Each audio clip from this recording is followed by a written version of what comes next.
This was the picture of his first day of school. So that was right before he went, and he was very excited. He looked like a little man.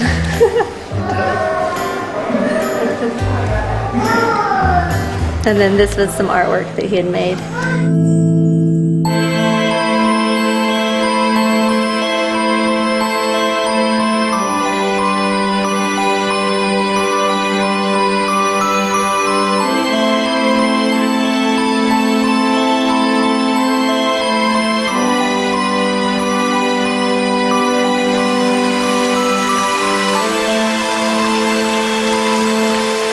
My name is Marla, and I live in Houston, Texas. Originally from Dallas, born and raised there. Let me show you a picture of him actually in the water. He was born in 2004, October 2004. And our first child, he was the love of my life, and my mom used to tease me and say he was my soulmate, which is funny because he's my child. But he went everywhere with me, and we never had a babysitter with him, not one time. Not even our grandparents kept him. He was never out of my sight. Here's one of him in the water playing. We put life jackets on him even because he was pretty crazy when he would swim in the water. And then here's him at a swimming pool playing. That's him right here. It's him there. At 2 years old, he weighed probably around 35 pounds and wore a 4T. And 2.5, he was 40 pounds already, which is very big for that age.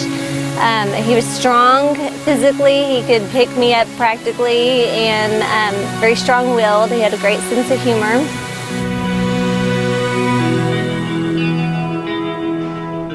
And then let's see if there's some more water pictures.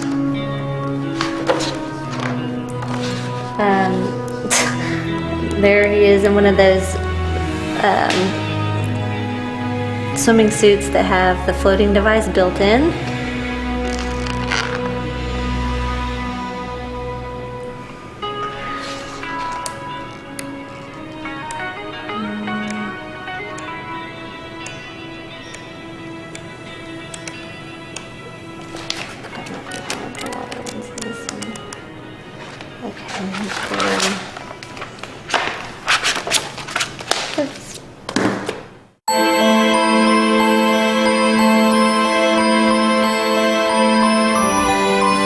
In March of 2007, we had to go to a bridal shower.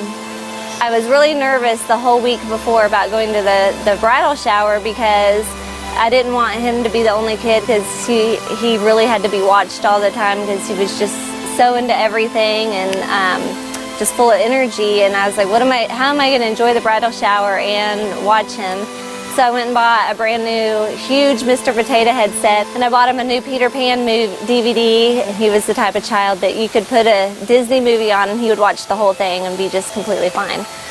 So we go to the shower, and I told him he's going to have a special surprise, and he gets out of the car and he's carrying this huge box of Mr. Potato Head, and he's trying to lug it into the house. And they open the front door, and you open the front door to the foyer, and behind it is the living room with glass windows, and there's a swimming pool. And my first thought was, oh no, they have a swimming pool. You know, I'm not going to be able to enjoy the shower. I'm going to have to watch him the whole time because there's a pool. And then I realized, oh wait a minute, it's the winter time and I don't need to watch him because we're not going to be outside. I mean, I'm going to watch him, but I don't need to watch him around the pool because we won't be out there. So I'm looking around to decide where he could sit, and I decided he could sit on the step that went back up to the foyer. He could sit and watch his DVD player with his new movie, and he would be fine. And the hostess could see I was trying to figure this out, and she suggested that he watch a movie in her bedroom, and I said no, he would be fine watching it on his DVD. And she said, well, the other little girl, there was one other child there that was 4, a little girl, and she said the other little girl always comes over to my house and watches movies in there, and it'll be fine. Come into my room and see what you think. So reluctantly, I followed her in the room and looked around and didn't see anything that was wrong, except for the fact that there was one step going down into her bathroom, and I was nervous about that step, but I thought, okay, you know, he'll stay busy with the Mr. Potato Head in the movie and he'll be okay. So we're having our lunch and talking, and I just had a feeling, you know, it's been a little too long and he's a little too quiet and we should check on him. But with my son, if I check on him, he's like, "Mommy," and pulls me down and wants me to stay, and I don't ever get to get away. So the other mom suggests that she'll go check on the children. And she gets up and goes and checks on him. And we heard a really weird screaming sound. Nobody could actually decipher what the screaming was and why. And we're all like, well, that's kind of weird. And we just waited a minute for her to come back, and she didn't come back. And so another lady at the table said she would go see what was the problem, because again, they knew if I went, I would be stuck in there, wouldn't be able to rejoin them.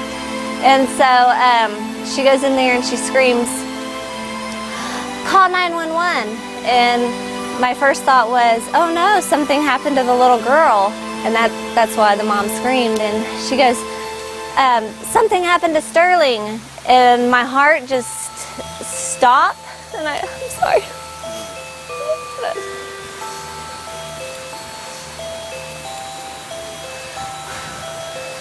My heart just stopped and I froze. And I thought, oh gosh, she must have fallen down that step and hit his head.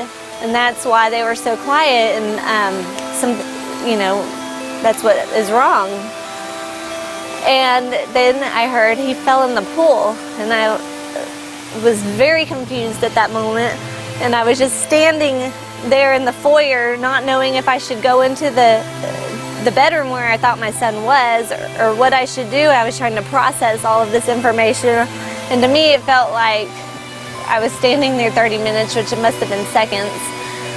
But all the other women started pushing me in an opposite direction of where I thought my son was. And I remember them telling me to go, and they were pushing me towards the wall of windows I saw when I walked in, and then they were pushing me to the left of the living room where there was a back door that went out to the kitchen, which had been locked.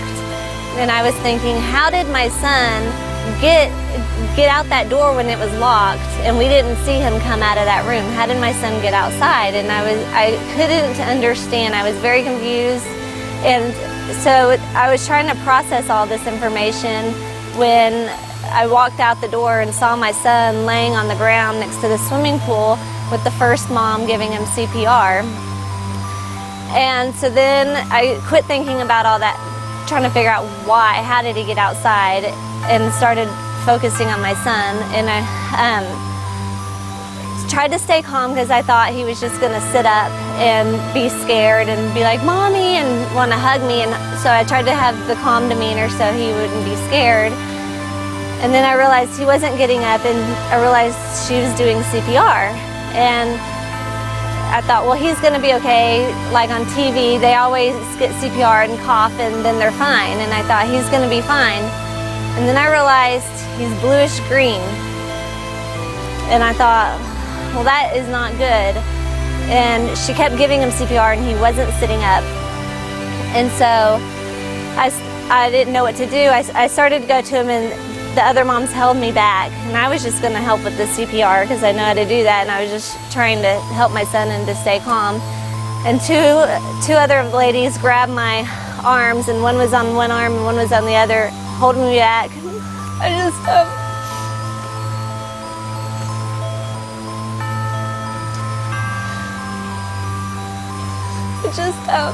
fell to my knees. I didn't know what else to do, because by then, two of the ladies, one was a previous life partner and the other was a midwife. We're both giving him CPR, and they were doing all the help they could do, and somebody was already calling 911. So I did everything I knew what to do, and that was to make my son not die. It was to scream at him to stay there and to live. And so I just started screaming at him, "Sterling, wake up, Sterling, wake up, open your eyes, Sterling, wake up, Sterling, open your eyes." And I just was screaming this at him because I didn't know how loud I needed to be for him to hear me, and I didn't want him to stop fighting if there was any hope. And so I just screamed at him that he was being a good boy and he was going to be okay, and just kept screaming, "Wake up, Sterling, wake up." And they just kept holding on to me. And then at one point his tummy started to swell up. I guess it was full of water or air, I don't know. So they had to push all that out, and he ended up throwing up. And I thought, okay, now he's going to be okay, because what I've seen on TV, when they throw up, they start coughing and then they're okay. And he threw up, and even everybody was like, "Oh, yay," and everybody clapped. And even one of the ladies doing the CPR got up and was just like, "Oh, thank you, God," and just praying so loud and just was so thankful. But he didn't start coughing, and he didn't do anything else. And the other lady that was doing the CPR realized that and was like, "Wait, come on, we have to keep doing this." And so they started doing the CPR again, and so I started screaming at him again. And I don't know how long this went on. To me, it seemed like forever, but I know it was fast before the first responders arrived. So the first responders get there, and they come up to him and they ask the other ladies, "Is that the mom?" And they say yes, and they say, "You need to get her away." And I realized they were saying this to me. I said, "Wait, is it because you need me to be quiet?" And they said yes. And I said, "I can be quiet, just let me stay with my son." And they said, and he looked at me wondering and said, "Okay." I said, "I don't care what you have to do, just save my son. Give him that shot in the heart, or whatever you have to do, just save my son." And he said, "I just need you to be quiet right now." And I said, "Okay." And so he cut his shirt off, cut his pants off, and listening, and gave him some shot in his leg. And they were doing the CPR, and then they tell me they're going to life flight him to one of the hospitals in Galveston. And I said, "Okay, I'm going with you." And they said, "No, you can't go with us because there's not room on the helicopter for you." And I'm like, "But if he wakes up, he's going to be very scared and he's going to need me." And then they said, "No, you can't go. Just meet us there." And the other moms could tell I was upset about this, and they're like, "It's okay, I'm going to drive you." So my friend's driving me to the hospital, and my husband calls, and you could tell his voice was crackling. And he said, "Is he going to be okay?" Because my husband always asked me if something was going to be okay for my reassurance.